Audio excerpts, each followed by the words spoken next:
2025 was a huge year for Webtoon-based K-dramas. Today, we're breaking down which adaptations delivered, which ones didn't, and whether the drama or the webtoon actually wins. Let's go! 1. The Trauma Code, Heroes on Call. 권 교수님 후임으로 오시는 분인가? 여기 네 구역 아니고 내 구역이라고?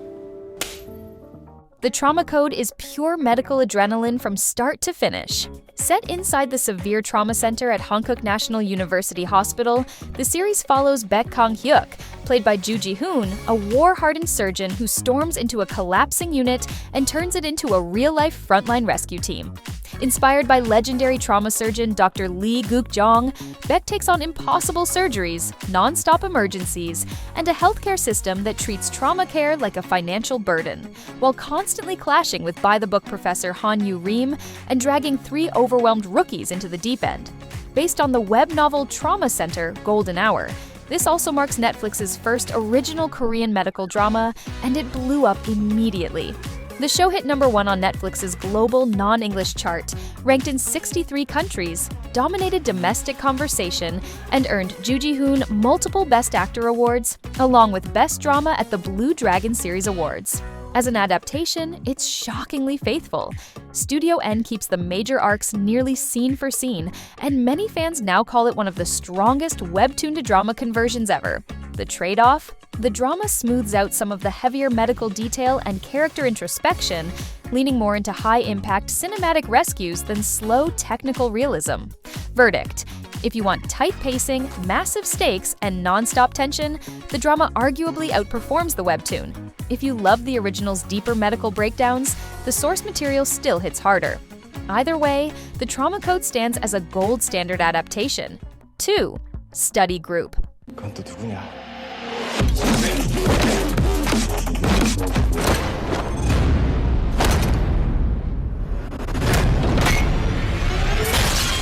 Study Group throws you into Yusung Technical High, a place so violent it's basically a factory for future criminals. Stuck in the middle is Yoon Ga-min, played by Hwang Min-hyun, a kid who's terrifyingly good at fighting but just wants to study, graduate, and escape. When his former tutor Lee Han-kyung, played by Han Ji-eun, shows up as a temporary teacher, Ga-min does the unthinkable. He starts a study group in a school where grades matter less than fists. Surrounded by misfits and walking red flags, including Pai Han-wol, played by Cha Woo-min, a model student with something very wrong underneath, Ga-min and his friends try to protect their tiny corner of normalcy while violence keeps creeping in. Every test week feels like a gang war, and every quiet moment is earned. As a webtoon adaptation, it's definitely up there along with the greatest. The choreography sticks close to the panels, the tone keeps the webtoon's chaotic energy, and the emotional beats land without being softened. Some arcs get trimmed due to the tight episode count, but the core story survives intact. And the best news? Season 2 is already confirmed for next year, which means the story isn't being rushed or wrapped up prematurely. There's room for the rival crews, higher stakes, and Ga-min's growth to really breathe. Verdict: a faithful adaptation that also works cleanly as a K-drama. Tight, scrappy, and surprisingly warm. And with Season 2 on the way, this one feels less like a gamble and more like a long-term win. 3. Dear X. 늦어서 죄송합니다.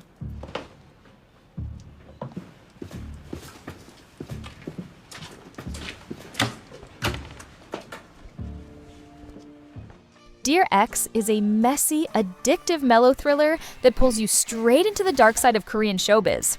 Red carpets, scandals, power plays, and secrets that were never meant to surface.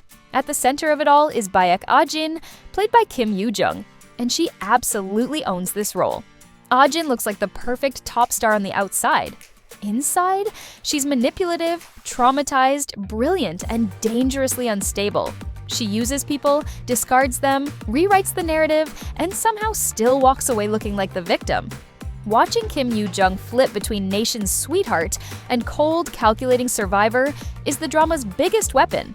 And critics have rightly called this the darkest, most career-defining performance of her career. Caught in Jin's orbit are her protective stepbrother Jun Seo, her fixer Jae-oh, who cleans up her messes, and eventually Do-hyuk, her chaebol husband whose obsession drags the story into full toxic marriage territory. Every relationship runs on control, guilt, and emotional debt, and no one comes out unscathed. The drama streamed on TVing in Korea and rolled out globally on HBO Max, Viki, and Disney+, where it blew up fast, hitting #1 in over 100 countries on Viki, and staying heavily discussed week after week. Viewers latched onto the twists, the moral messiness, and Jin's constant push and pull between victimhood and villainy. Based on the webtoon Dear X, the adaptation starts off extremely faithful, matching the tone and tangled relationships almost beat for beat. The real controversy hits in the final arc, where the drama makes bold changes and delivers a darker, more grounded ending. There's still an ongoing debate about which ending works better, the drama's realism or the webtoon's original resolution. But what everyone agrees on? Kim Yoo-jung was perfect casting. And regardless of how you feel about the adaptation choices, Dear X is easily one of the most entertaining and nerve-wracking watches of the year. Verdict: not flawless, but elevated by a fearless lead performance and non-stop tension. Whether you prefer the webtoon's ending or the drama's, Dear X absolutely works as a K-drama, and it's impossible to look away. 4. Spirit Fingers. 그렇지! 야, 좀 더! 좀 더! 야, 먹다가 뺏겼다고 생각해! 오케이! Spirit Fingers is this year's underdog because people genuinely doubted it could ever work in live action. And then it quietly proved everyone wrong. It's a soft, colorful, coming-of-age romance set almost entirely inside one tiny world, the Spirit Fingers Art Club, a chaotic little studio where everyone has their own color and their own emotional mess. The story follows Song Yoo-yeon, played by Park Ji-hoo, a painfully shy girl who feels invisible, stuck in a life that's permanently beige. Everything changes when she's pulled into a street sketch session and impulsively invited to join the club. There, she meets Nam Gi-jong, played by Cho Jun-young, the loud and dramatic red finger, Koo Seon-ho, played by Choi Bo-min, the cool genius blue finger, and Nam Gyu-rin, played by Park Yoon-ah, the chaotic emotional core holding the group together. Between school, art sessions, awkward crushes, and quiet failures, Yoo-yeon slowly learns how to speak up, set boundaries, and actually like herself instead of shrinking away. What makes Spirit Fingers special is how perfectly it understands its source. The original webtoon is quirky, internal, and extremely vibe-driven, the kind of story people assume is too soft or too abstract for TV. Instead of forcing drama, the K-drama leans into warmth, color, and natural performances, keeping the webtoon's heart completely intact. Rather than changing the story to fit television, the drama lets the emotions breathe. And that's why so many fans say it didn't just adapt Spirit Fingers, it brought it to life. For a lot of viewers, the drama has even become the definitive version of the story. Verdict: one of the most successful webtoon-to-drama adaptations emotionally. Not flashy, not loud, but deeply sincere. If you love gentle growth, found family, and cozy coming-of-age stories, Spirit Fingers absolutely delivers. 5. Head Over Heels. 잘했어. Head Over Heels sounds kind of unhinged on paper, high school romance mixed with shamans, curses, and literal death visions. But somehow, it just works. The story bounces between an ordinary high school and a tiny shaman shrine hidden in Seoul. Park Seong-ah, played by Cho Ye-hyun, lives a double life. By day, she's a quiet, slightly awkward student who keeps to herself. By night, she's a shaman who can see who's about to die. And when she sees them, they appear walking upside down, a sign she's learned never to ignore. Then transfer student Bae Ga-yeon-woo, played by Chu Young-woo, shows up at her shrine with his mom. He's good-looking, cursed with non-stop bad luck, and completely upside down in Seong-ah's vision. Translation: his death is coming soon. Naturally, Seong-ah does the worst possible thing. She panics and falls for him. Instead of staying away, she decides she's going to save him, even if that means breaking shaman rules, annoying the spirit world, and dragging this poor guy into curses, exorcisms, and supernatural mess he never signed up for. Meanwhile, you've got normal high school chaos happening at the same time. classes, friendships, rumors, and classmates who can definitely tell something weird is going on. A lot of fans were nervous about this adaptation. The original webtoon Gaeunwoo and Fairy is very visual and very internal, not the easiest thing to translate to TV. But the drama nailed what mattered: the doomed fate romance, the eerie upside-down imagery, and that feeling of first love being so intense, you'd rather fight destiny than accept it. And honestly, the chemistry carries it. Cho Yi-hyun and Chu Young-woo feel like a webtoon couple who accidentally walked into real life. Soft, awkward, desperate, and completely locked in on each other. Verdict: Head Over Heels is cute, eerie, and surprisingly emotional.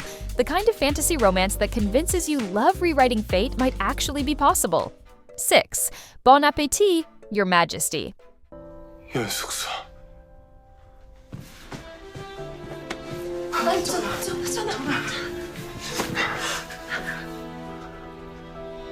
너무 보고 싶었다. Bon Appetit, Your Majesty is a time-slip royal rom-com that turns cooking into a literal life-or-death game. Yeon Ji-young, played by Im Yoon-ah, is a perfectionist French cuisine chef at the peak of her career when a freak solar eclipse moment throws her straight into the Joseon Palace. She wakes up in the most dangerous kitchen imaginable, serving King Yi-haeon, played by Lee Chae-min, a feared tyrant with a god-tier palate and absolutely zero tolerance for bad food. If he doesn't like what she cooks, she doesn't just get fired, she could lose her head. Forced into the role of royal chef, Ji-young survives course by course while navigating palace politics, where every banquet is a power play. Ministers scheme, consorts maneuver, and rivals treat food like a weapon, while the king slowly becomes obsessed, not just with her dishes, but with the woman bold enough to challenge him through cooking. What starts as survival turns into a sharp, slow-burn romance between a tsundere tyrant and a chef who refuses to kneel. Adapted from the web novel and novel webtoon Surviving as Yeon Sang-gun's Chef, the drama keeps the core fantasy, food as power, survival, and seduction, but reshapes it into a sleek, bingeable 12-episode experience. Some of the darker political edges from the original are softened, but the trade-off is faster pacing, stunning food visuals, and chemistry that completely carries the show. And honestly, for a lot of viewers, this is one of those rare cases where it doesn't even matter how accurate the adaptation is. The K-drama just works. It went viral because every episode delivers mouth-watering dishes, high-stakes tension, and the irresistible trope of a monster king slowly melting one meal at a time.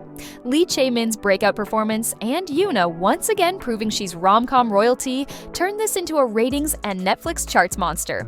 Verdict: not a flawless adaptation, but absolutely a great K-drama.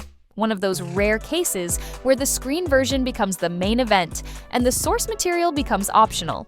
7. Karma. 그리고 사람을 쳤는데 그 사람이 죽었다고 그런데 새끼는 무슨 신고야? 소리 지르지 마. 누가 듣겠어. Karma is the kind of K-drama that whispers, "This won't end well," then proves it again and again.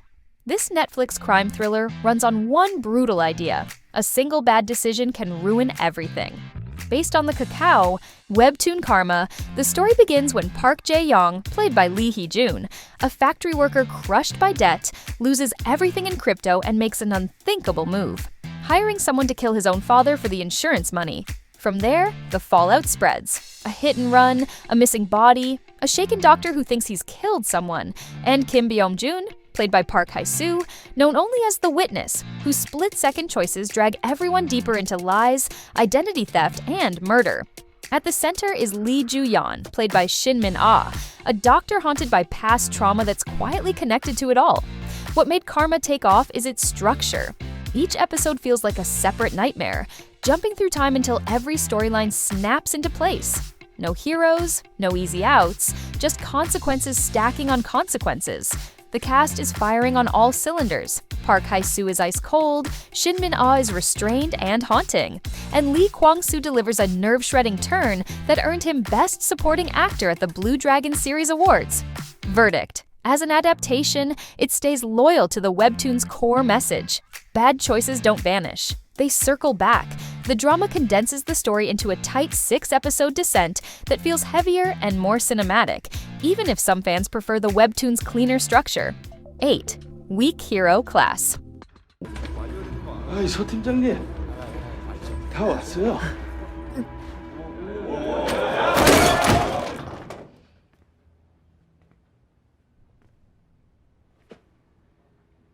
시끄럽잖아. Weak Hero Class 2 throws Yeon Si-eun, played by Park Ji-hoon, into a new kind of hell.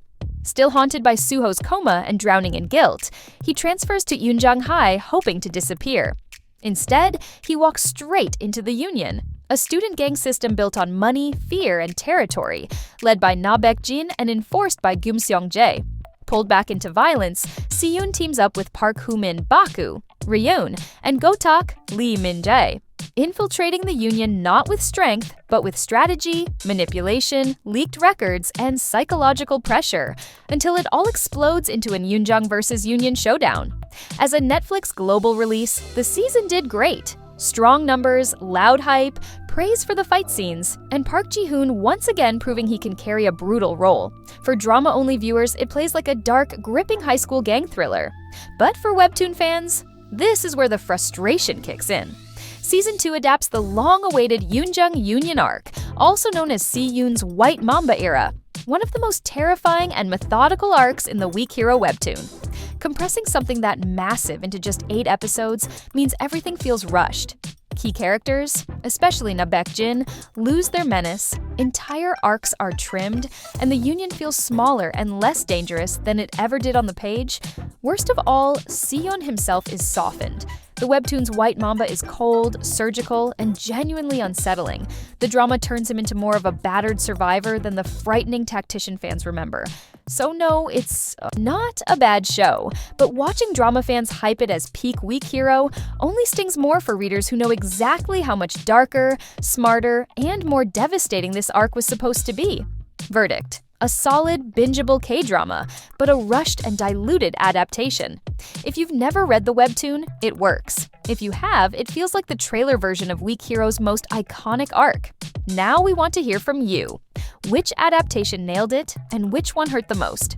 Drop your takes in the comments. And before you go, click on this video for the most underrated K-dramas of the year. Fair warning, your watch list is about to get way longer.